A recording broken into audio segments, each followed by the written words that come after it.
The front door opened at exactly 4:17 in the afternoon on a Sunday in late February. Marcus Whitfield stepped into the foyer of his $12 million estate, expecting exactly what he always found when he came home: silence. The thick, expensive kind of silence that fills houses designed to intimidate rather than comfort. The kind that echoes off imported marble and 14-foot ceilings and tells you that everything inside is valuable and nothing inside is alive. But that's not what he found. The house was warm. Not the sterile, climate-controlled warmth of a thermostat set to 72. Real warmth. The kind that comes from bread baking in an oven and bodies existing in a space and life actually being lived within four walls. There was music playing, something soft, acoustic, coming from deeper inside the house. And there was a smell he couldn't immediately place. Lavender, maybe, mixed with something powdery and sweet. Something new. Marcus set down his garment bag. His Berluti shoes clicked against the marble as he moved toward the living room. The room he'd designed with a decorator from Milan. The room with the $40,000 sectional that no one ever sat on because it was for looking at, not for living in. Someone was sitting on it now. Vivian. His wife. But not the Vivian he'd left 6 weeks ago. Swollen, trembling, small-voiced, searching his face for scraps of affection he refused to give. This woman was different. She was leaned back against the cushions with her hair loose around her shoulders, wearing a simple white shirt, no makeup, no jewelry. She looked rested. She looked calm. She looked like someone who had walked through fire and come out the other side carrying something precious. And she was carrying something precious. A baby. Tiny, bundled in a soft yellow blanket, sleeping against Vivian's chest with the total surrender of a newborn who feels completely safe. His baby. His daughter. Born while he was on a yacht in the Mediterranean raising champagne glasses with a woman who wasn't his wife. But that's not what made Marcus Whitfield's legs go weak. What made his blood drain, what made his vision blur, what made the floor tilt beneath his $1,000 shoes, was the man sitting beside Vivian. Close. Close enough that their shoulders touched. Close enough that it was obvious this wasn't the first time they'd sat like this, that this closeness had been earned through hours and days and weeks of something Marcus couldn't name because he'd never experienced it. Dominic Archer, the neighbor, the friend, the man Marcus had dismissed as irrelevant for 5 years, was sitting on his $40,000 sofa, reading aloud from a children's book to a baby that wasn't his, in a house that wasn't his, beside a woman who, Marcus realized with sickening, absolute clarity, was no longer his either. Marcus's mouth opened. Nothing came out. Then barely a whisper, "No, this can't be happening." But it was happening. It had already happened. And the thing that broke Marcus Whitfield wasn't rage or jealousy or wounded pride. It was the look on Vivian's face when she finally raised her eyes to meet his. Because there was no anger in them, no bitterness, no desperation. There was nothing at all. She looked at him the way you look at a stranger on the street, with polite indifference, like he was someone she used to know, like he no longer had the power to hurt her. And that was when Marcus understood, truly understood, that he had lost something no amount of money in the world could buy back. But how did it get to this point? What happened in those 6 weeks that changed everything? What broke? What healed? And what did Vivian survive that transformed her from a trembling, abandoned wife into the woman sitting on that sofa, calm, whole, and free? Stay with me, because this story will shake you to your core. Welcome back, beautiful family. Welcome to Love Chronicles with Mr. Incredible, your home for stories that touch the soul and never leave the heart. Before we begin, I want to pray over every person watching this right now. And I want to speak specifically to every woman who is carrying something heavy today, whether it's a child, a burden, a broken heart, or all three. Heavenly Father, I come before you right now on behalf of every woman in this family. Lord, you see her. You see the weight she carries when no one else notices. You see the tears she cries in silence after everyone else has gone to sleep. You see the way she holds her family together with hands that are tired and a heart that is bruised but never broken. Father, bless her body with strength. Bless her mind with peace. Bless her heart with the courage to walk away from what diminishes her and toward what honors her. Protect her dignity. Reward her patience. Answer her prayers before they even leave her lips. And Lord, send her someone who shows up, not with promises, not with excuses, but with presence. Let her know that she is seen, she is valued, she is worthy of a love that stays. In your name I pray. Amen. My beautiful family, if you've ever felt alone when you shouldn't have been, If you've ever been the one who showed up when everyone else disappeared, this story is for you. Before we go any further, tap that like button right now, not later, right now. It costs you nothing, but it tells me my words matter to you. And if you're new here, hit subscribe and join this family. We don't just tell stories, we heal through them. Now, let me take you back to the beginning, to the night everything started falling apart. The garment bag was monogrammed, custom stitching, gold thread forming initials that belonged to a man who had stopped belonging to his wife long before this evening. Vivian Hale stood barefoot on the travertine floor of their master bedroom, one hand gripping the doorframe for balance, the other pressed flat against her enormous belly, watching Marcus Whitfield select cufflinks from a velvet-lined drawer. He held a sapphire cufflink to the light and rotated it slowly, inspecting it with the focused admiration of a man examining a rare gemstone. He gave that cufflink more attention in 10 seconds than he'd given Vivian in 10 months. "I've arranged for the landscaper to come Wednesday," Marcus said, still studying the sapphire. "Don't let him touch the hedges along the east fence. He butchered them last time." Vivian blinked. The baby inside her shifted, a hard, insistent nudge against her ribs that made breathing feel like negotiation. She pressed into the spot and exhaled through her teeth. "Marcus, Dr. Langford called again today. She wants me to come in for monitoring this week. My blood pressure was elevated at the last visit." She used the word concerning. "Then go to the appointment. I'm asking you to come with me." He turned then, finally looked at her. And the way he looked at her, God, the way he looked at her, like she was traffic, like she was an obstacle between him and somewhere he'd rather be. His eyes swept over her swollen body without warmth, without wonder, without any echo of the man who had once wept with joy in their old apartment bathroom when 2 pink lines appeared on a plastic stick. "Vivian, I'm flying out in 4 hours. I don't have time for a doctor's appointment that's going to tell you to reduce your salt intake and rest more. Where exactly are you going?" "London first, then Milan. Possibly Vienna if the Kessler deal moves forward." He said it the way people read grocery lists. Flat, rehearsed, already moving past it. 4 weeks, maybe 5. 5 weeks. Vivian heard her own voice thin out, pressed flat under the weight settling on her chest. "The baby could come any day, you know that. Dr. Langford said my body is ready." She said, "I know what she said." His jaw flexed. That small twitch near his temple, the one Vivian had learned to read years ago. It meant he was suppressing something, usually irritation, sometimes something uglier. Women have been having babies for thousands of years without their husbands standing over them. His phone buzzed on the marble vanity. The screen lit up, and for one careless, unguarded second, a message appeared in full view. "Boarding soon. Got us the suite you wanted, the one with the terrace overlooking the canal. Can't wait. See, Celeste." The name dropped into Vivian's stomach like a stone into still water, sending ripples through every organ, every nerve, every thread of denial she'd been weaving for months.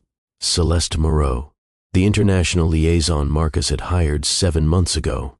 28 years old, effortlessly stunning, fluent in 4 languages, and always, standing just slightly too close to Marcus at company dinners. Close enough that Vivian could smell Celeste's perfume on his jacket when he came home at midnight.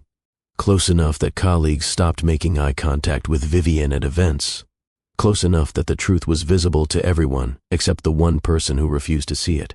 "That's Celeste, isn't it?" Marcus snatched the phone so fast his cufflink caught the edge of the vanity and scratched the marble. "It's work correspondence." "Not everything revolves around your insecurities, Vivian. A suite with a terrace overlooking a canal sounds like a very specific kind of work correspondence, Marcus." "Enough." The word landed like a gavel. Marcus opened his wallet, Italian leather, a gift from someone Vivian chose not to think about, and pulled out a single folded bill. He held it toward her between 2 fingers.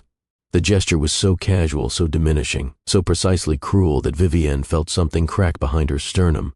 Not her heart, something structural, something load-bearing. A $20 bill. She stared at it.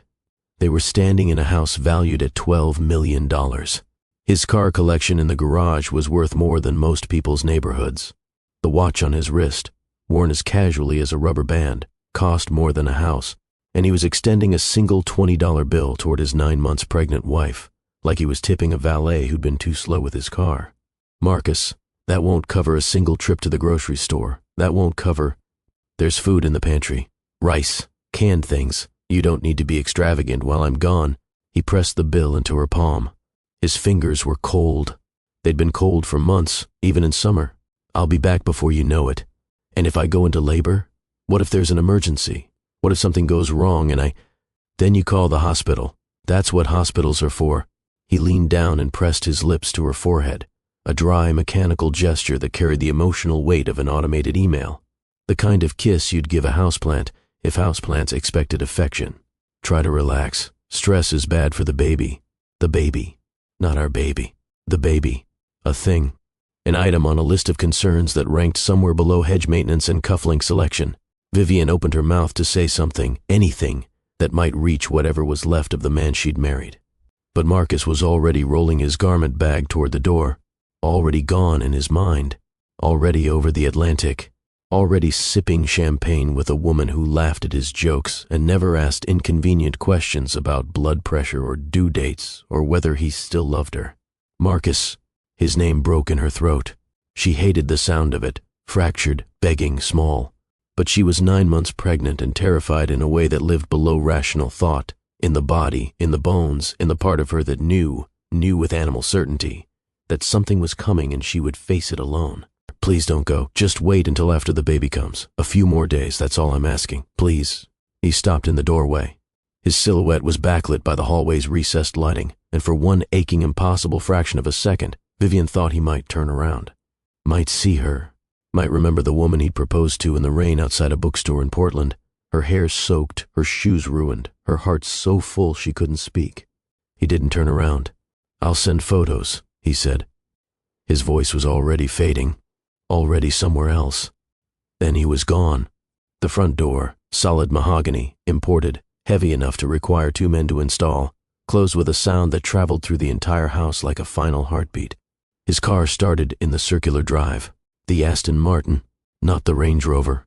Because apparently some departures required elegance, the engine note faded. Through the gate, down the street, into nothing. Silence. Not the comfortable kind. The kind that has weight, texture, mass. The kind that fills rooms designed for laughter and instead holds only the echo of everything that should have been said and wasn't. Vivian looked down at the $20 bill crumpled in her fist. Then she looked across the hallway at the nursery door, painted sunflower morning yellow, stocked with everything a baby could need, all of it purchased with money that now felt like evidence at a crime scene. Through the bedroom window, across the sloping lawn and the row of winter bare birch trees, a light glowed in the neighboring house. Dominic Archer's house. He was awake, always seemed to be. Awake when the rest of the world went dark, as if keeping some private vigil she'd never fully understood. She'd known Dominic before Marcus. Before the ring, the mansion, the slow, beautiful suffocation of a life that looked perfect from the outside and felt like drowning from within. He'd been her closest friend through college and the uncertain years after, the one who brought soup when she was sick, who read her manuscripts with honest eyes, who once drove 400 miles through a snowstorm because she'd called him crying. He'd told her something the morning of her wedding. Standing in the church corridor while she adjusted her veil, his voice low and careful. "You deserve someone who makes you feel like the most important thing in any room, not the most expensive thing, the most important thing." There's a difference, Viv. She'd smiled and called it nerves. Married Marcus anyway. And Dominic had bought the neighboring property 8 months later, close enough to matter, far enough to respect boundaries he'd never been invited to cross. Now, staring at his light through frozen glass, the $20 bill still crumpled in her hand, Vivian wondered if he'd always known something she was only beginning to understand. 3 days later, she would learn exactly how alone she truly was, and she would learn it in blood. The contractions began at 2:17 in the morning, 3 days after Marcus left. Vivian woke to a pain that erased language, not the dull, rhythmic tightening she'd been feeling for weeks. This was seismic. Her entire abdomen seized with a force that felt geological, tectonic, as if the earth itself had decided to split open inside her body. She couldn't breathe, couldn't think, could only grip the sheets with both fists and ride the wave until it released her, gasping. 40 seconds later, she lay in the dark, counting, 90-second pause. Then another wave, stronger, closer, the intervals shrinking like a countdown to something she wasn't ready for. This is real. This is happening. Right now. Her hands were shaking so violently it took 4 attempts to unlock her phone. She dialed Marcus. It rang, once, twice, 3 times, 4, 5, then clicked to voicemail. His recorded voice, smooth and professional. The voice of boardrooms and closed deals. "You've reached Marcus Whitfield. Leave a detailed message and I'll return your call at my earliest convenience." "Marcus, it's me." She fought to keep her voice level. Fought and failed. "The baby's coming. I'm having contractions and they're getting closer together. I need you to call me back. Please, I'm scared." She hung up, stared at the screen, willed it to light up with his name. Nothing. She called again. Voicemail. Again. Voicemail. The 4th time, the phone didn't ring at all. It went straight to the recorded message. He'd turned it off. Shut it down completely. Not because he couldn't answer, but because he didn't want to be disturbed. He'd made a choice, an active, deliberate choice, to silence the only line of communication his pregnant wife had to him so that nothing, not her voice, not her fear, not his unborn daughter's fight to enter the world, could interrupt his evening. "Let me say that again, family." He turned off his phone. While his wife was 9 months pregnant with his child, he pressed a button and chose silence over her. Sit with that for a moment, because what happened next will haunt you. At 3:04 in the morning, Vivian's water broke. She felt the warm rush and looked down. But the color was wrong.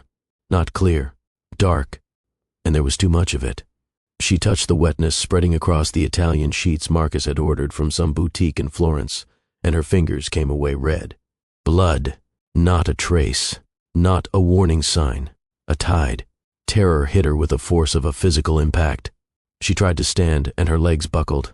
She crashed to the floor, the cold, beautiful Carrara marble floor Marcus had selected for its visual impact, its clean lines, its ability to impress dinner guests who would never know that a woman once bled on it while her husband drank champagne 4,000 miles away. She crawled, hands slipping in her own blood, leaving dark smears across pale stone. Her phone had fallen behind her. The bedroom stretched around her, enormous, vaulted, designed to overwhelm, and she had never felt smaller in her life. "Stay with me," she gasped to her baby, to God, to the empty air. "Please stay with me. You're all I have. Please don't leave me." She pressed her bloody palm against the window glass. Not a conscious decision, not a signal she planned to send, just a body reaching toward the only light visible in her world, the warm glow coming from Dominic Archer's house 50 yards across the frozen lawn. And Dominic saw it, or felt it, or simply knew, the way you sometimes know below logic and reason in the part of you that still runs on instinct and prayer, that someone you love is in danger. He was already moving before he fully understood why. Shoes on, door open, running across frozen ground in January air that bit at his lungs. 40 seconds between his front door and hers. He reached her entrance and the door was locked. He pounded, shouted her name. Nothing. He tried the side entrance. Locked. The garage. Nothing. And then he remembered. The spare key. The one Vivian had given him years ago, back when they were friends, before Marcus had made it clear that his wife wasn't permitted to have male friends, before the walls of her world had contracted to the dimensions of a beautiful cage. Dominic had kept that key for 5 years. 5 years in his nightstand drawer, waiting for a night he'd prayed would never come. Tonight was that night. He let himself in and took the stairs 3 at a time, following the sound of her crying, following the trail of red across white marble. What he found nearly destroyed him. Vivian on the floor, blood spreading beneath her, dark against pale stone. Her nightgown soaked through, her face the color of ash. Her phone, fallen just out of reach, screen still lit with the call log. 17 calls to Marcus Whitfield. 0 answered. Dominic dropped to his knees beside her and pressed 2 fingers to her throat. Her pulse was there, barely, rapid and thin. A bird's heartbeat, fading. Vivian. His voice cut through her fog. "Look at me. I'm here. You're not alone." Her eyes found his, glassy, unfocused, but flickering with recognition. A drowning person spotting shore. "Dominic, the baby. I know. We're going right now. Hold on to me." He lifted her. All of her, the weight of her body and his child and her fear and every broken promise her husband had ever made. He carried her down the stairs with the measured, desperate precision of someone transporting the most fragile thing in existence through a war zone. Every step calculated, every breath controlled, every second counted. His car was running in the driveway. He'd left the engine on. Instinct, preparation, something he couldn't explain and didn't question. He laid her across the back seat, covered her with his coat, and got behind the wheel. The hospital was 22 minutes away. Dominic made it in 9. He drove with one hand and reached back with the other, gripping her fingers. "Stay with me, Viv. Talk to me. Tell me about the nursery. You painted it, right? What color?" "Sunflower," she gasped between contractions that were now crashing into each other with barely any pause between. "Sunflower morning. I picked it because—" A scream tore through her. When it released her, she was panting, drenched. "Because I wanted her first color to be something warm. That's perfect. She's going to love it. She's going to open her eyes and the first thing she'll see is warmth. What if she doesn't open her eyes? Raw, stripped of all pretense. The real question, the one underneath all the other questions. What if I lose her, Dominic?" "You won't." His voice carried a certainty he manufactured from sheer willpower, because the truth, the blood on the back seat, the gray of her skin, the way her pulse fluttered under his fingers like a moth against glass, terrified him beyond anything language could hold. "She's made of you, Viv, and you are the most stubbornly alive person I have ever known." The emergency entrance appeared in the windshield like salvation. Dominic was shouting before the car fully stopped. Nurses descended, a controlled storm of urgency and expertise. "Are you the father?" one of them asked, as they lifted Vivian onto a gurney. "No," Dominic said. Yes." Vivian's voice cut through the chaos. Her hand locked around his wrist with a strength that should have been impossible given what her body was enduring. Her eyes, fierce, burning through pain and exhaustion, found his. "He stays. He's all I have." The nurse looked at Vivian, looked at Dominic, looked at the blood and the fear and the way their hands were intertwined like they'd been holding on to each other for years. "Then stay close," she said. "She's going to need you. Family. If this story is already gripping your heart, I need you to do something for me right now. Drop a comment below. Tell me, have you ever had someone show up for you when the rest of the world disappeared? Or were you the one who showed up? Type "I" showed up in the comments if you've ever been someone's Dominic, the one who came running when no one else would. And if you haven't shared this video yet, send it to someone who needs to hear this today. Someone who needs to know that real love still exists in this world. Now let me tell you what happened in that hospital, because what came next lasted 31 hours, and it will change how you see love forever. Labor did not come easy. It came like a war, wave after wave, hour after hour, with no mercy and no timeline and no guarantee of victory. The doctors connected monitors. Numbers flashed on screens. Vivian's blood pressure climbed into ranges that made the nurses exchange looks they thought Dominic couldn't see. The baby's heart rate dropped, recovered, dropped again. A terrifying cardiac rhythm that sounded like a tiny drum being played by uncertain hands. Dominic stood beside the bed. He did not sit, did not eat, did not leave, not for water, not for air, not for the bathroom trips he made in under 90 seconds because letting go of Vivian's hand for longer than that felt like a violation of something sacred. Hours blurred. The sun rose outside the hospital window, pale winter light that seemed too cheerful for what was happening inside. Nurses changed shifts. Monitors beeped. The world outside kept spinning. Inside this room, time had stopped. A nurse tried to send him home around the 18-hour mark. "Sir, you've been here since she arrived. You need rest. You're going to collapse." "I'm not leaving." This could go on for hours more. Hospital policy requires. "I'm the one who found her bleeding on her floor." Dominic's voice was hoarse, shredded by hours of talking Vivian through contractions, but the steel in it was absolute. "I'm the one who drove her here at 90 miles an hour. I'm the one holding her hand while her husband is in Europe drinking wine with another woman. Unless you plan to have security physically remove me from this building, I am staying in this room." The nurse looked at Vivienne, who was drifting in and out of exhausted half-sleep, then back at Dominic. Something in her professional composure cracked, just slightly, just enough to let the human through. "All right, but please, at least sit down before you fall down." He sat, but he never let go.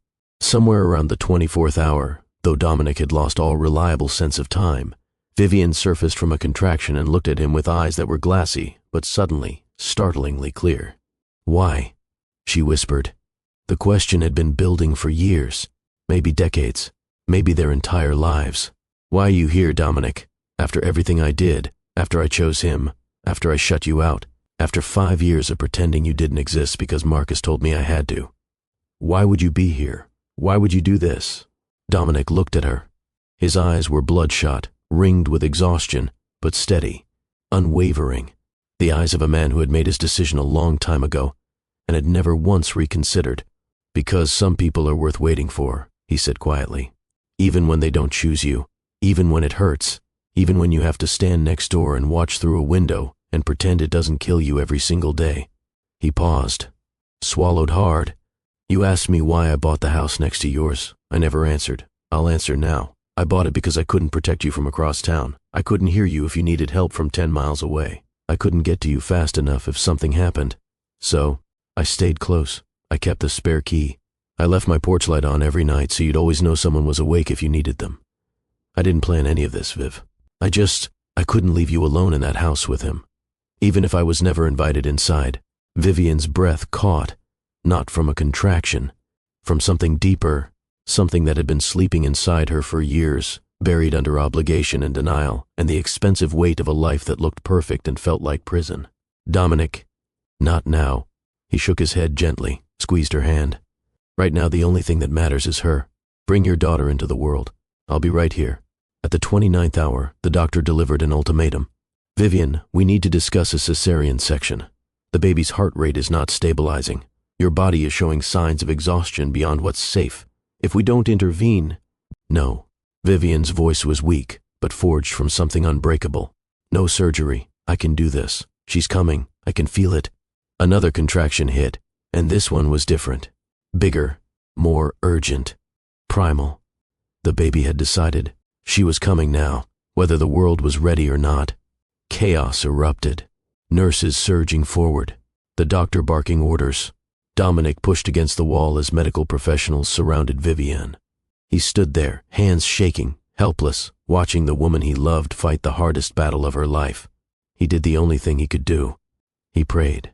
If you can hear me, he whispered, his voice breaking into pieces. If you're real, if you care at all about what happens in this room, please save them, both of them. I'll give you anything, everything, my house, my money, my life. Take whatever you want, just please don't let them die, not here, not like this, not alone. The room contracted around a single point. Time stopped. The world narrowed to one bed, one woman, one impossible moment balanced on the edge of everything. And then, a sound, small, furious, impossibly, miraculously alive. A baby's cry. It's a girl.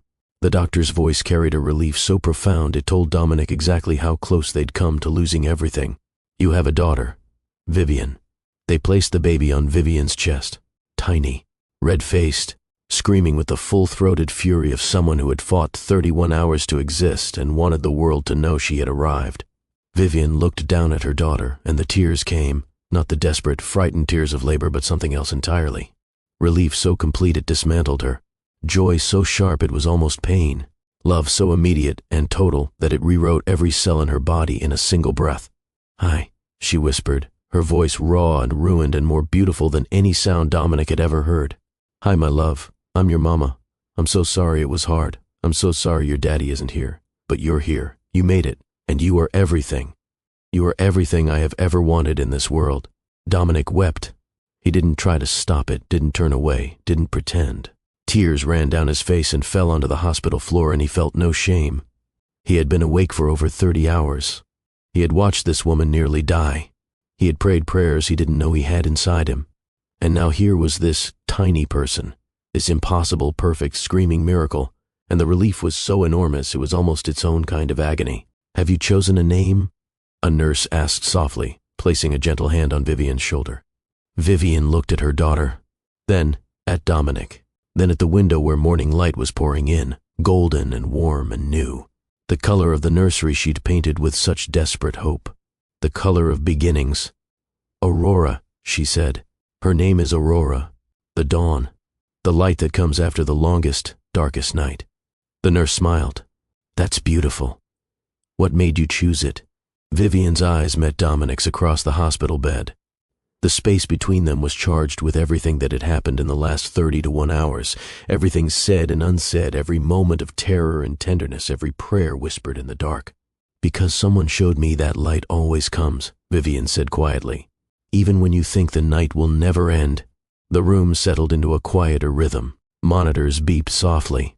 Nurses moved with gentle efficiency, weighing the baby, checking vitals, cleaning. When they finally placed Aurora back in Vivian's arms, properly swaddled in a hospital blanket, the chaos was over. What remained was sacred. Will you hold her? Vivian's eyelids were heavy, her body finally surrendering to the exhaustion it had been fighting for over a day. Just while I rest. Just for a few minutes. Please. Dominic took Aurora with the gravity of a man accepting something holy. He cradled her against his chest with both hands, one supporting her head, the other wrapped beneath her tiny body, and the baby stopped crying instantly. Her ear pressed against his heartbeat. Her face smoothed. Her fists uncurled. She settled into him as if she recognized the rhythm, as if she'd been listening to his voice through walls and windows for months. Vivian watched through closing eyes as Dominic looked down at her daughter. The expression on his face, she would carry it for the rest of her life. It was everything Marcus had never shown. Reverence, fierceness, a love so deep it had no bottom, no conditions, no expiration date. Hi, Aurora, Dominic whispered to the sleeping baby. I'm Dominic. I'm your... He paused, struggled with the word. Let it go. I'm going to take care of you and your mama. I promise. Nobody is ever going to hurt either of you again. Not while I'm here. Not while I'm breathing. It was a promise he had no authority to make. A promise that overstepped every boundary of what he was supposed to be. Neighbor, friend, bystander. But Vivian heard it. And lying in that hospital bed, broken and rebuilt and holding onto consciousness by a thread, she believed him. She believed him more than she had ever believed anything Marcus Whitfield had ever said. She fell asleep to the sound of Dominic humming, something soft and low, a melody she didn't recognize but that felt like safety. When she woke 4 hours later, he was still there, still holding Aurora, still humming, still keeping every promise. And at that exact moment, the exact minute Aurora had entered the world, 4,000 miles away in the Mediterranean, Marcus Whitfield stood on the deck of a chartered yacht. Champagne glass raised, the sun setting behind him like a postcard, and beside him, leaning into his shoulder with her hand resting on her own slightly swollen belly, was Celeste Moreau. Celeste was pregnant, 3 months along, with Marcus's child. Marcus lifted his glass toward the golden horizon and someone snapped a photo. He posted it to his private account with a caption that read, "Living my best life. Sometimes you have to leave the old behind to embrace the new." The timestamp on that post matched the exact minute his daughter drew her first breath. He didn't know her name, didn't know her weight, didn't know the color of her eyes, or the sound of her cry, or the way she curled her fingers around another man's thumb and held on. He didn't know any of it, because he had chosen not to. And somewhere, in the space between what Marcus Whitfield was celebrating and what he was losing, the universe quietly rearranged itself. Family, I need to pause here. Because if this moment doesn't move you, a man holding a baby that isn't his, keeping a promise no one asked him to make, humming lullabies in a hospital chair while a billionaire raises champagne glasses on a yacht, then I don't know what will. If you are feeling this story, hit that like button right now. And tell me in the comments, what does real love look like to you? Is it the yacht and the champagne? Is it the mansion and the imported marble? Or is it the man who shows up at 2 a.m. with a spare key he kept for 5 years and never leaves your side? I'm reading every single comment. Every one.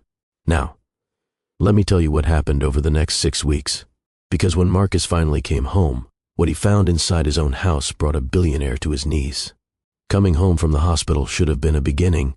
New mother, new baby, new life. Instead, Vivian stood in the doorway of the estate, with Aurora bundled in her arms, and felt dread settle over her like a shroud. The house was freezing. Her breath came out in visible clouds. Aurora immediately started fussing, her tiny face scrunching, her body stiffening. Babies know. Even newborns. They know when something is wrong. Vivian walked to the thermostat, pressed the button. Nothing. Tried the lights. Nothing. The refrigerator was silent, no comforting hum of machinery keeping food cold. The microwave clock was dark. Everything was dark. The electricity was off. The gas was off. The heat was off. Marcus had left for Europe without paying a single bill. His 9 months pregnant wife, his newborn daughter, January, below freezing, an 8-figure house with no power. Vivian's knees buckled. She would have hit the floor, again. But Dominic was there. He'd driven them home. He was already beside her, steadying her, taking Aurora into one arm and guiding Vivian to the sofa with the other. What's wrong? Everything's off. Heat, electricity, everything. He didn't pay the bills. Her voice cracked wide open. I have $20, Dominic. $20 and a newborn and a house with no heat in January. What am I supposed to? Give me 10 minutes. You can't pay my bills. This isn't your... Vivian. His voice was firm. Not harsh. Never harsh. Just certain. You have a 3-day-old baby in a freezing house. This is not about pride. This is about survival. He was already dialing. Already pacing the foyer, speaking in low, urgent tones. She heard fragments through her fog. Emergency situation. Infant in the house. Yes, I'll cover the reconnection fees today. It has to be today. Within 3 hours, the heat came on. The lights flickered to life. The refrigerator hummed. The house exhaled back into functionality. And Dominic didn't stop there. Over the next 6 weeks, he became the architecture of Vivian's survival. He stocked the kitchen, not with rice and canned beans, the diet Marcus had prescribed for her, but with real food. Fresh produce, proteins, the iron-rich meals her body needed to recover from hemorrhaging. He drove her to every follow-up appointment. Waited in the car with Aurora when Vivian saw the doctor. Waited in the hallway when Aurora saw the pediatrician. He slept on the sofa. Not because he assumed, because Vivian asked. Because the house was too big, and the nights were too long, and the silence was too heavy for a woman alone with a newborn, in a mansion that had never been a home. He learned to change diapers. He learned to warm bottles to the exact right temperature. He learned the difference between Aurora's hungry cry, and her tired cry, and her just wants to be held cry. He learned all of this not because anyone taught him, but because he paid attention, because he cared enough to learn.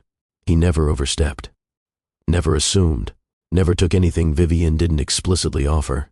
Every day he asked the same question, what do you need? And every day he delivered whatever the answer was, without commentary, without expectation, without keeping score. Vivian watched him, watched this man who had no obligation to be there, no legal bond, no blood connection, no claim, show up anyway, every single day, without fail, without complaint, without ever once making her feel like a burden. And slowly, the way dawn comes not all at once but in gradual, undeniable degrees, Vivian began to see clearly, not just who Marcus was. She'd known that for years, even if she'd refused to name it. But who Dominic had always been. The man who kept a porch light on. The man who kept a spare key. The man who waited 5 years for a night he hoped would never come, and then ran across frozen ground in his bare feet when it did. One evening, 3 weeks after coming home from the hospital, Vivian found the $20 bill. It had fallen behind the nightstand, crumpled, forgotten. She picked it up, smoothed it out, carried it downstairs and placed it on the foyer table. Upright, visible, deliberate. Not thrown away. Preserved. Evidence. A monument to what she had survived and what she would never accept again. She looked in the mirror that night and didn't recognize herself. Not because she was broken, because she was finally becoming whole. The next morning, she called a lawyer. Quietly, deliberately, without tears. She was done. 6 weeks and 2 days after he left, Marcus Whitfield came home. He stepped through the front door at 4:17 on a Sunday afternoon. Tanned, rested, tailored, smelling of cologne that cost more per ounce than the groceries Vivian had survived on. He carried himself with the practiced ease of a man who had spent 6 weeks sleeping in Canal View suites and dining on 3 Michelin star meals and never once losing a minute of sleep over the woman he'd left behind with $20 and a belly full of baby. He expected silence. He found life. The house was warm. Music played. Bread was baking. The air smelled like lavender and something powdery and sweet, baby powder, though Marcus didn't recognize it because he had never been close enough to a baby to learn the scent. He walked toward the living room, rounded the corner, and stopped. Vivian sat on the sectional, the $40,000 sectional that had never been used for anything but display. She was leaned back against the cushions, relaxed, her hair loose around her shoulders, her face calm in a way Marcus had never seen. In her arms, a baby slept, tiny, bundled in yellow, perfect. And beside her, shoulder to shoulder, close in the way that only people who have survived something together can be close, sat Dominic Archer, reading aloud from a children's book. his voice low and steady, the kind of voice that makes babies sleep and mothers feel safe. Marcus's garment bag slipped from his fingers and hit the marble floor with a sound that made no one in the living room flinch. "No," he breathed. His voice was barely audible. "No, this can't be happening." Vivian looked up. Their eyes met across the room, across the canyon of 6 weeks and 17 unanswered phone calls and a $20 bill and every broken vow and shattered promise that lay between them like wreckage. Her expression held no anger, no bitterness, no desperation, no pleading, nothing. She looked at him the way you look at someone you once knew, with the calm, steady gaze of a woman who had been through the worst night of her life and come out the other side carrying something more valuable than anything Marcus Whitfield had ever owned. "You have a daughter," she said. Her voice was even, measured, each word placed with precision. "Her name is Aurora. She was born 6 weeks ago, after 31 hours of labor and a hemorrhage that nearly killed us both." She paused. Let the words settle into the silence like stones dropped into deep water. "I called you 17 times that night, Marcus. You never answered. You turned off your phone." Marcus opened his mouth, closed it, opened it again. "Vivian, I didn't know. If I had known. Dominic saved our lives." She said it without drama, without accusation, without any attempt to wound, just fact. "He found me bleeding on the marble floor you picked out from a quarry in Italy. He carried me down the stairs. He drove me to the hospital in 9 minutes. He held my hand for 31 hours. He slept in a plastic chair for 3 days. He restored the utilities you didn't bother to pay before you left. He stocked the kitchen. He drove me to every appointment. He warmed bottles at 3 in the morning. He held our daughter when I was too weak to lift her." Each sentence was a brick, and Vivian was building a wall calmly, deliberately, between her past and her future.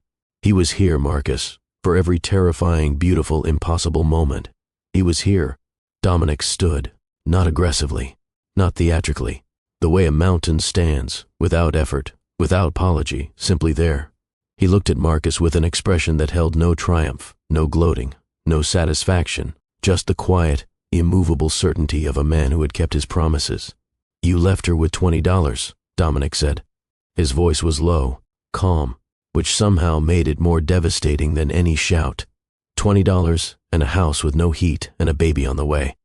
I want you to sit with that, Marcus. I want you to understand what that says about who you are." Marcus's eyes moved involuntarily to the foyer table. The $20 bill was there, smoothed flat, standing upright, preserved like a museum exhibit, like evidence behind glass, unspent, untouched, displayed. It was the most expensive thing in the house, not because of its face value, because of what it represented. 6 weeks of abandonment compressed into a single rectangle of paper. Marcus looked at the $20 bill, looked at his daughter, who he had never held, whose name he had just learned, whose first breath he had missed because he was raising a champagne glass on a yacht, looked at his wife, who was no longer his wife in any way that mattered, and looked at Dominic Archer, the man who had loved Vivian from the house next door for 5 years, who had kept a spare key in his nightstand, who had run across frozen ground at 2 in the morning, who had held a baby that wasn't his and hummed lullabies and made promises he'd kept. Every single one. "You should go," Vivian said. The words were quiet, but they were absolute. They were the sound of a door closing, not slammed in anger, but pressed shut with the deliberate finality of someone who has made her last decision. "This is my house," Marcus said. But the words were hollow, scaffolding around nothing. He knew it. Everyone in the room knew it. "It's a building," Vivian said. "It was never a home. You made sure of that." Aurora stirred in Vivian's arms, made a small sound, not a cry, just a murmur, the sound of a baby surfacing briefly from a dream. Vivian adjusted the yellow blanket around her daughter's shoulders with a tenderness that Marcus recognized, distantly, painfully, as something he had once been offered and refused. The front door was still open behind him. January air poured through it, cold and clean and honest. Marcus Whitfield looked at everything he had lost, looked at it for a long time. Then he turned around and walked back through the door. He didn't look back. The symmetry was almost poetic. 6 weeks ago, Vivian had begged him to turn around in this same doorway, and he hadn't. Now the power had shifted so completely that turning around wouldn't have mattered anyway. There was nothing left to turn around for. The door closed behind him, not with a slam, with a click, the quietest, most devastating sound in the world. Inside the warm house, Aurora opened her eyes. Dark and searching and new, they found her mother's face and stayed there. "It's okay," Vivian whispered, pressing her lips to her daughter's forehead. "We're okay." This time, she believed it. Dominic sat back down beside them, close, steady, present. He didn't say anything. Didn't need to. Some truths don't require language. They exist in the space between two people who have survived something together, in shared breath, in the memory of hands held through impossible hours, in the quiet, stubborn miracle of still being here. Vivian leaned her head against his shoulder. Aurora slept. The music played on. And in that moment, family, in that warm, imperfect room full of baby bottles and crumpled blankets and the beautiful mess of a life actually being lived, the truth of this story became clear. Love was never the mansion, never the imported marble, never the sapphire cufflinks or the Aston Martin or the yacht in the Mediterranean. Love was never the grand gesture performed for an audience.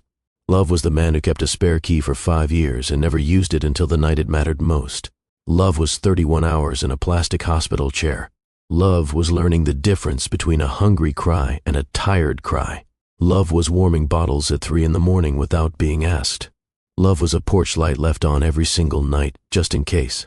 Love was a voice in the dark saying, "I'm here. I'm not leaving. You are not alone." Love was showing up. It was always that simple. And sometimes, God removes the wrong person from your life not as punishment, but as preparation. Not to break you, but to make room for the one who is standing next door the entire time, waiting. Patient, faithful, ready. Heavenly Father, I pray right now over everyone watching this. Give them the wisdom to recognize real love when it stands in front of them. Give them the courage to walk away from what diminishes them. And give them the faith, the deep, unshakable faith, to believe that what is truly meant for them will never pass them by. Amen. Family, if this story touched your heart, share it with someone who needs to hear it today. Someone who's in a cold house with $20 and a baby and no one answering the phone. Someone who needs to know that their Dominic might already be closer than they think. Subscribe to Love Chronicles with Mr. Incredible so you never miss a story. And leave me a comment. Tell me what real love means to you, not the dictionary definition. Your definition, the one you carry in your chest. I read every single one. Until next time, beautiful family, love the ones who show up. Always, forever, without exception. God bless you all.